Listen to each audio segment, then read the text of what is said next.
இப்பல்லாம் பார்த்தீங்கன்னா, low budget படம் எடுக்கிறத விட, ஹை பட்ஜெட் படம் எடுக்கிறது தான் ஃபேஷனா போச்சு. ஏன்னா, ஒரு படத்தின் மூலமாவே பலாயிரம் கோடிகள சம்பாரிச்சிடலாம் அப்படின்னு புரொடியூசர்கள் பிளான் பண்றாங்க. முக்கியமா பேன் இந்தியன் சினிமாவா இந்த சினிமா உருவெடுத்திருக்கு. அதாவது ஒட்டுமொத்த சினிமா இண்டஸ்ட்ரிக்கும் சேர்த்த மாரி ஒரு படத்த எடுத்தா, கண்டிப்பா எல்லா சினிமா இண்டஸ்ட்ரியிலும் அது ஹிட் அடிக்கும். அதனால பார்த்தீங்கன்னா, லாபமும் நெறைய வரும். இதனால பேன் இந்தியா படம் மற்றும் பிரம்மாண்ட படம் இது 2த்தையுமே எடுக்க தான் சினிமா இண்டஸ்ட்ரியில எல்லாருமே ஆவலா இருக்காங்க. அதைத் தொடர்ந்து அப்படி எடுத்த படங்கள்ல சில படங்கள் மட்டும் தான் வெற்றி வாகையை சூடியிருக்கு. நெறைய படங்கள் பார்த்தீங்கன்னா, தோல்விய தான் தழுவுது. பிரபாஸுக்குமே பாகுபலிய தொடர்ந்து எந்த படமும் பார்த்தீங்கன்னா, சரியா போகல. அதைத் தொடர்ந்து இப்போ வந்த கல்கி படம் தான் கொஞ்சம் அவர கை தூக்கி விட்டுருக்கு. கேஜிஎஃப்ல நடிச்ச யாஷுக்கு அதுக்கு அடுத்தது எந்த படமுமே ரிலீஸ் ஆகல. அதைத் தொடர்ந்து சூப்பர் ஸ்டார் ரஜினிகாந்தோட நடிப்புல வந்த பேன் இந்தியா படம் ஜெயிலர். இந்த படம் பார்த்தீங்கன்னா, 650 கோடிக்கு மேல பயங்கர வசூலை ஈட்டியிருந்தது. அதைத் தொடர்ந்து இப்ப ரிலீஸ் ஆன திரைப்படம் வேட்டையன். ஆனா இந்த படம் 380 கோடிகளை மட்டும்தான் வசூல் செஞ்சது.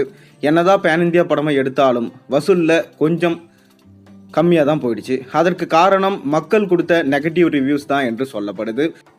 ஆனாலும் லைகா புரொடக்ஷன்ஸுக்கு இது ஒரு நல்ல லாபம் தான் என்று சொல்லப்படுது. அதைத் தொடர்ந்து சூப்பர் ஸ்டார் ரஜினிகாந்த் இப்போ பேன் இந்தியா படமா நடிச்சு கொண்டிருக்கும் திரைப்படம் தான் கூலி. இந்த கூலி திரைப்படத்தை தொடர்ந்து சூப்பர் ஸ்டார் ரஜினிகாந்த் அவர்கள் ஜெயிலர் படத்தில் நடிப்பார் என்றும், அதாவது ஜெயிலர் படத்தோட 2ஆம் பாகம் அதில் நடிப்பார் என்றும், அதைத் தொடர்ந்து மாரி செல்வராஜோட இயக்கத்தில் நடிப்பார் என்றும், கே.எஸ். ரவிக்குமார் என்றும் அடுத்தடுத்த படங்களோட பேச்சுகள் அடிப்படை தான் தொடங்கியிருக்கு. ஆனால் சூப்பர் ஸ்டார் ரஜினிகாந்திடம் ஒரு கதை சொல்லி ஓகே வாங்கியிருக்காராம் ராஜமௌலி. ஏற்கனவே ராஜமௌலி என்ன சொல்லியிருந்தார்னா, சூப்பர் ஸ்டார் ரஜினிகாந்தை வச்சு எனக்கு படம் பண்ணணும்னு ரொம்ப நாளாக ஆசை. முத்து படத்துலேருந்தே பார்த்தீங்கன்னா அதை நான் ஆசைப்பட்டுட்டு தான் இருக்கேன். ஆனால் இன்னைக்கு வரைக்கும் பார்த்தீங்கன்னா அதற்கான தருணம் அமையலை.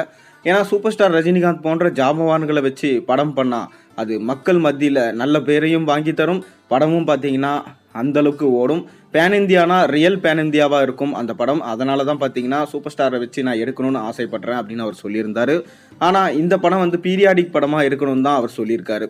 எப்படி சங்கர் அவர்கள் வேல்பாரியை நம்ம ரஜினியை வச்சு எடுக்கணும்னு சொன்னாரோ, அது போல தான் பார்த்தீங்கன்னா பீரியாடிக் படத்தை நம்ம சூப்பர் ஸ்டார் ரஜினிகாந்தை வச்சு எடுக்க போகிறாராம் ராஜமௌலி. ஆனால் ரஜினிகாந்தோட இணையும் போது அது எத்தனாவது படமாக இருக்குன்றது இன்னுமே கன்ஃபர்மேஷன் ஆகலை. ஏன்னா ரஜினிக்கு லைனப்ஸ் அடுத்தடுத்து நிறைய படங்கள் இருக்குது. அதெல்லாம் முடிச்சதுக்கு அப்புறமா தான் பார்த்தீங்கன்னா ராஜமௌலியோட இணைவார். ராஜமௌலியுமே பார்த்தீங்கன்னா இப்போ RRR2 எடுக்கலான்னு பிளான் பண்ணியிருக்காரு. அதுக்கு முன்னாடி பார்த்தீங்கன்னா மகேஷ் பாபு வச்சு ஒரு படம் இப்போ இயக்கிட்டு இருக்காரு. அதெல்லாம் முடிஞ்சது கழிச்சு தான் பார்த்தீங்கன்னா நம்ம சூப்பர் ஸ்டார் ரஜினிகாந்தோட ராஜமௌலி ஜாயின் பண்ணுவார். இந்த படம் நிச்சயமாக பிரம்மாண்டமாக கதையோட இருக்கிற படமாக இருக்கும். ஏன்னா அவரோட அப்பா தான் பார்த்தீங்கன்னா விஜயேந்திர பிரசாத், அவர் தான் திரைக்கதையை மேக்கிங் பண்ணுவார். கண்டிப்பாக பார்த்தீங்கன்னா ரஜினியோட ஜாயின் பண்ணுற நம்ம ராஜமௌலி படம் நிச்சயமாக வேற லெவலுக்கு சினிமாவை கொண்டு போவோம் நம்ம எதிர்பார்க்கலாம். நீங்கள் ரஜினி மற்றும் ராஜமௌலி இணைந்தால் நல்லா இருக்குமா இல்லையான்றது உங்களோட கருத்துக்களை கீழே கமெண்ட்டில் சொல்லுங்கள். சேனலை சப்ஸ்கிரைப் பண்ணுங்கள், லைக் பண்ணுங்கள், பெல் ஐக்கனை ப்ரெஸ் பண்ணுங்கள்.